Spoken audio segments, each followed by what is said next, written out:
we often find ourselves inexplicably drawn to people who push us away, and even when we know we shouldn't be with them, we somehow can't resist going back for more. Behind this mystifying pattern lies a hidden fear, a fear so deep-seated that it often goes unacknowledged until it's too late, and yet, you've seen this toxic dynamic play out time and time again, haven't you, with a friend, a family member, or perhaps even a past partner?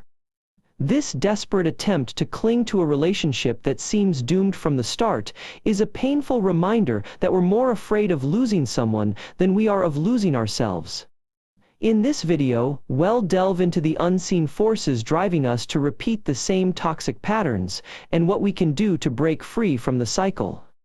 Here are 6 possible spoken sentences for the section. The invisible forces that push us towards toxic partners, when we're drawn to individuals who constantly push and pull us with their emotional instability.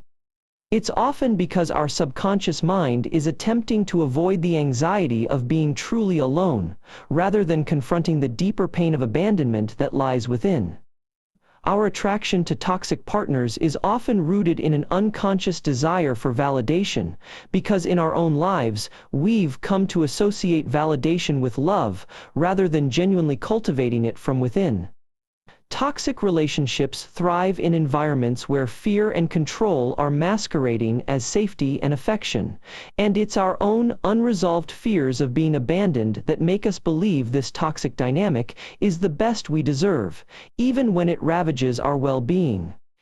We're often attracted to individuals who, on the surface, seem like opposites to our own inner demons because we're desperate to prove to ourselves that we're not as broken as we feel, and that our flaws can somehow be cured by someone else. What we call love in toxic relationships is, in reality, a misguided attempt to stabilize our own fragile sense of self, often by surrendering to someone else's ego and insecurities, which paradoxically reinforces our feelings of powerlessness and disconnection from our own authentic desires. By repeating the same self-destructive patterns over and over, we're effectively perpetuating a twisted form of self-protections, shielding ourselves from the possibility of true intimacy and connection by hiding behind the chaos and toxicity that only masquerades as passion and love in these dysfunctional relationships.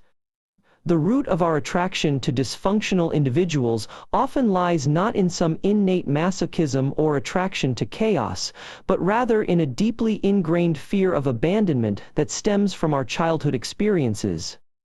Research suggests that this fear of abandonment is not just an emotional response, but an adaptive mechanism that helps us anticipate potential rejection, allowing us to prepare ourselves and avoid the pain of abandonment in the future.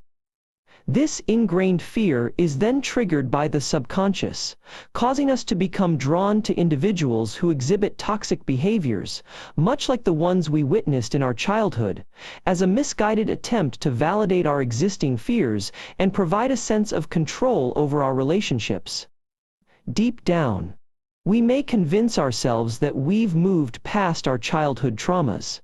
But our attraction to dysfunctional individuals is often a subconscious attempt to recreate those same dynamics, as our ego attempts to prove to ourselves that we can handle the pain of rejection and maintain a sense of power and control over the relationship. The irony is that we often end up with partners who mirror our childhood caregivers, perpetuating the same cycle of abuse and validation that we first experienced as children. By examining our childhood experiences and recognizing the fears that stem from them, we can begin to break free from this cycle of toxic attraction and develop healthier relationships that are based on mutual respect, trust, and emotional intimacy. You see, beneath the surface of that charming smile or those captivating eyes lies a complex web of psychological motivations, where our deep-seated fear of abandonment drives us to seek validation in the very relationships that could ultimately destroy us. We're drawn to the dysfunction, aren't we, because it provides a twisted sense of control, a false assurance that we're the ones who hold the keys to making our partner love and respect us, rather than confronting the root of our own insecurities. On the surface, We crave excitement, adventure, and passion. But beneath that lies a desperate need for comfort and security, and we'll settle for anything that gives us the illusion of both, even if it means settling for someone who is emotionally unavailable or toxic. The fact is, we often fall in love with the idea of a person, not the actual person they are, and it's precisely this idealization that allows us to avoid the painful reality of their flaws and shortcomings, at least for a little while. Our ego demands to feel superior, to be loved and adored, and we'll pursue anyone who can provide that temporary high, even if it's at the expense of our own well-being and happiness. But what we're really running from is the terror of being left behind, of being unloved and unvalued, and so we'll keep repeating the same toxic patterns in relationships, convinced that this time will be different, even though our subconscious is screaming at us to stop, to wake up, and to break free from the never-ending cycle of pain and heartache. We're drawn to individuals who possess traits we desperately seek in ourselves, but can't muster the courage to develop. Deep down, we often crave validation, not love, which is precisely why we're so allured to people who crave attention, affirmation, and endless reassurance from us. It's a delicate dance where we trade our self-worth for the fleeting highs of being needed, but ultimately leaving us vulnerable to emotional manipulation and abuse. Many of us, in fact, unconsciously seek out partners who resemble our childhood caregivers, not because we're nostalgic for the past, but because we're searching for a chance to redo the unresolved narrative and rewrite our traumatic memories. The notion that we're somehow fixing another person is a self-deceptive construct, a way to avoid confronting our own emotional insecurities and the crippling fear of abandonment that drives us to cling to dysfunctional connections. The ego is a relentless liar, convincing us that our attraction to chaotic partners is about love or passion, when, in reality, it's an unconscious attempt to deflect from the anxiety of being alone, of being vulnerable, and of being truly seen. Our tendency to gravitate towards dysfunctional individuals can be attributed to the deep-seated fear of abandonment that resides within us, a primal response to feeling insecure and uncertain about our place in the world. We often justify our attraction to toxic partners by convincing ourselves that they're a reflection of our strength, a badge of honor that validates our self-worth and confirms our value to others. However, this perceived validation is nothing more than a fragile ego's desperate attempt to fill the void left by childhood trauma and unmet emotional needs.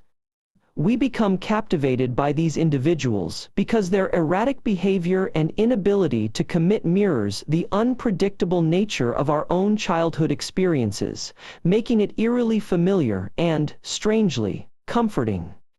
This pattern of attraction is not about finding love or companionship, but about recreating the same dynamics we grew accustomed to as children, where our need for control and validation was temporarily met through chaos and codependency.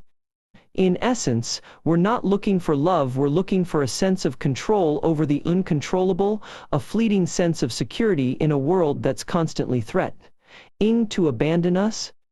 To conclude, we've delved into the often overlooked reasons behind our tendency to be drawn to toxic relationships, and the painful truth is, it's not about the other person, but about our own deep-seated fears of abandonment. As we reflect on the patterns we've discussed today, I encourage you to take notice of these tendencies within yourself and consider seeking support to break the cycle.